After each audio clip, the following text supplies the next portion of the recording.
आगे बढ़ने से पहले इस वक्त की वॉर ब्रेकिंग न्यूज आपको बता दें। ब्रिटेन की पुतिन को गंभीर चेतावनी। ब्रिटेन ने पुतिन को चेतावनी दी है। रूसी एटमी प्लांट हमले के पीछे ब्रिटेन है। एटमी प्लांट हमले के गंभीर परिणाम भुगतेगा ब्रिटेन, ये कहा गया है। सुनक रूसी पलटवार से अनजान है, पुतिन ने कहा, यानी सीधे तौर पर धमकी दी है यूके को। कहा है कि सुनक रूसी पलटवार से अनजान है, उन्हें नहीं मालूम कि पुतिन किस तरह का बदला लेते हैं। रूस ने दावा किया है कि यूक्रेन विदेशी ड्रोन से ताबड़तोड़ हमले कर रहा है। ऐसे में रूस अब उन देशों पर भी हमला कर सकता है जिन्होंने यूक्रेन को ड्रोन दिए हैं। ऐसे में यूक्रेन के बाद रूस का पहला टारगेट जर्मनी बन चुका है, क्योंकि जर्मनी के बनाए ड्रोन वेक्टर ने रूस में कोहराम मचा दिया है। जबकि वेक्टर की कामयाबी को देखते हुए यूक्रेन ने एक और खेप भी मंगाई है। इसका सीधा मतलब है कि जर्मनी और यूक्रेन फैसला कर चुके हैं कि वो रूस में तबाही मचाते रहेंगे। लेकिन सवाल उठ रहा है, अगर रूस ने पलटवार करते हुए जर्मनी पर हमला कर दिया तो क्या विश्व युद्ध की चिंगारी भड़क जाएगी? जंग में जर्मनी की एंट्री यूरोप में बड़े खतरे की घंटी।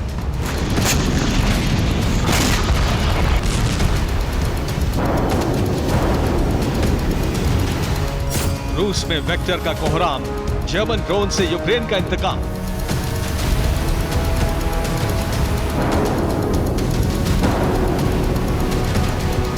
फिर चाहे ब्रियांस्क हो या फिर कुर्स्क, जहां यूक्रेन ने सबसे ज्यादा ड्रोन अटैक किए हैं, रूस ने दावा किया है कि उसे विदेशी ड्रोन से हमले का सबूत मिल गया है।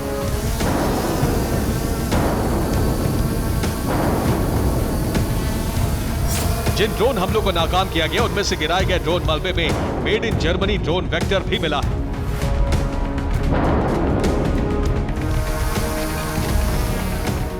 रूस की तरफ से कहा गया है कि पहली बार जर्मनी के ड्रोन वेक्टर से ब्रियांस्क पर हमला किया गया।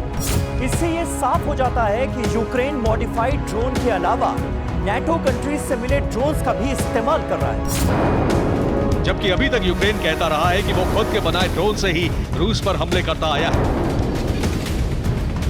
अब सवाल उठ रहा है कि जहां यूक्रेन ने जंग के शुरुआती दौर में तुर्की से मिले TB2 ड्रोन का इस्तेमाल किया, जिसके हमले में रूस को जमीन से लेकर समंदर तक जबरदस्त नुकसान हुआ।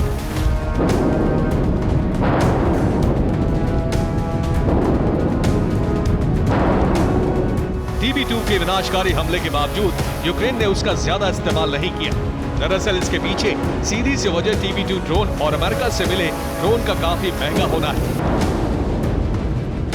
इस बीच यूक्रेन ने रिवर्स इंजीनियरिंग से ड्रोन बटालियन बना ली। इसके अलावा जर्मनी से भी 300 वेक्टर ड्रोन की खेप मंगा ली।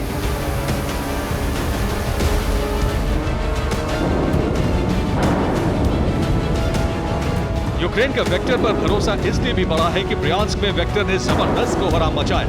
इसकी वजह है वेक्टर TB2 ड्रोन के मुकाबले काफी सस्ता है। ये बावरियाज क्वांटम सिस्टम से लैस ऑटोनॉमस ड्रोन।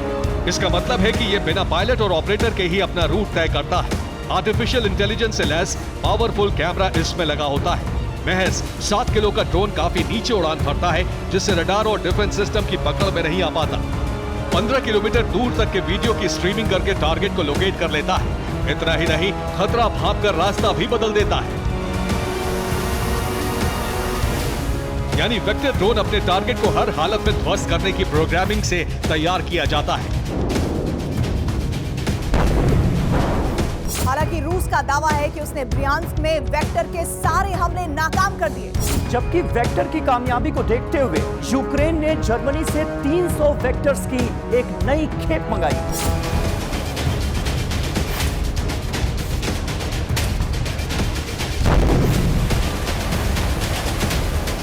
हो सकता है यूक्रेन वेक्टर के अलावा दूसरे यूरोपीय देशों से मिले ड्रोन का भी इस्तेमाल कर रहा हो। लेकिन अभी तक रूस पर किए हमले में 3 तरह के ड्रोन के नाम सामने आए हैं, जिन्हें बनाने के लिए रिवर्स इंजीनियरिंग का इस्तेमाल किया गया है। R-18 ड्रोन, इसमें रोटरी ब्लेड होते हैं। ये बम ड्रॉपिंग में माहिर है। ईस्टर्न फ्रंट लाइन के रूसी मोर्चों पर हमले के लिए इसका इस्तेमाल किया जाता है। जबकि UJ-22 कामिकाज़े ड्रोन है। रूसी इलाकों पर अधिकतर हमले यूक्रेन ने इससे ही किए। इसके अलावा PD-1 यूक्रेन में बनाया गया शॉर्ट रेंज ड्रोन है। इससे रूस के सीमाई शहरों पर हमले किए गए हैं।